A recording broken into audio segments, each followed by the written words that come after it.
एक लकड़हारा जो बहुत ही गरीब था, लकड़ी जंगल से लकड़ी काटकर वो अपना जीवन यापन करता था और इतना ईमानदार था कि मतलब उसकी ईमानदारी के चर्चे थे। तो हर दिन की तरह मैं लकड़ी काटने गया तो उसे कोई सूखा पेड़ नहीं मिला। वहीं पर वो काफी देर का बैठ सोचता रहा कि क्या करूं, आज तो कोई सूखा पेड़ नहीं मिला, कैसे काम चलेगा ये वो। और लकड़हारे को प्यास भी लगी, बहुत देर हो गई थी जंगल में घूमते घूमते। तो वह नदी के पास पानी पीने के लिए गया तो नदी के किनारे उसे एक सूखा पेड़ दिखाई दिया। वह उस पेड़ पर चढ़ा काटने के लिए लकड़ियां।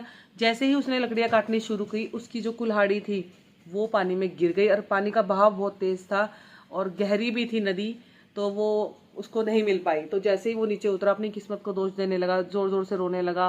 हे तो उस नदी से जल देवी निकली और उसने पूछा कि लकड़हारे तुम क्यों रो रहे हो, क्या हो गया। तो लकड़हारे ने सारी बात बता दी कि ऐसे ऐसे देवी, मेरी जो कुल्हाड़ी है वो नदी में गिर गई है और मेरे को तैरना आता नहीं, मैं कैसे निकालूंगा। तो जल देवी ने लकड़हारे को कह रही कि ठीक है, मैं अभी तुम्हारी कुल्हाड़ी लेकर आती हूँ। तो जो जल देवी है लकड़हारे को सोने की कुल्हाड़ी दिखा के बोलती है कि ये तुम्हारी कुल्हाड़ी है।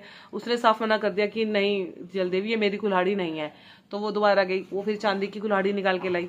उसने उसको भी मना कर दिया कि जल देवी ये मेरी कुल्हाड़ी नहीं है, मेरी तो लोहे की कुल्हाड़ी है, मेरा इनसे क्या काम है। तो जल देवी तीसरी बार गई, लोहे की कुल्हाड़ी निकाल के ले गई और उसको सोने की और चांदी की दोनों कुल्हाड़ी उसको दी और उसको बोला कि मैं तुम्हारी ईमानदारी से बहुत ही ज्यादा मतलब प्रसन्न हूँ और तुम सच्चे ईमानदार लकड़हारे हो और ये तुम्हारी सहायता करेगी।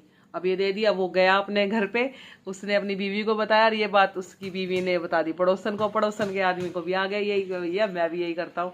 उसने भी ऐसे ही करा, गया जंगल में लकड़ी काटने के बहाने, काटनी वाटनी कुछ नहीं थी, बस ऐसे ही गया जानबूझ के लकड़ी वो कुल्हाड़ी घेर दी।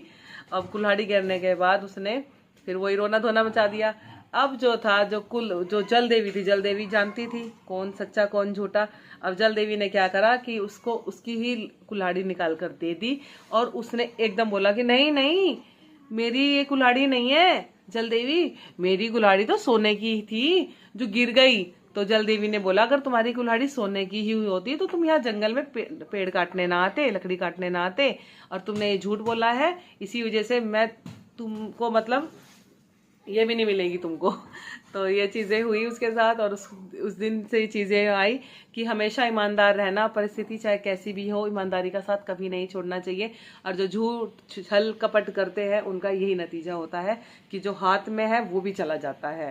तो आज की कहानियां तो आपने ये सारी बहुत पहले भी सुनी होंगी, लेकिन ये हमारे माइंड से निकल जाती हैं। तो ये चीज़ हमेशा याद रखनी चाहिए कि हमेशा ईमानदार रहना चाहिए चाहे परिस्थितियां कैसी भी हों।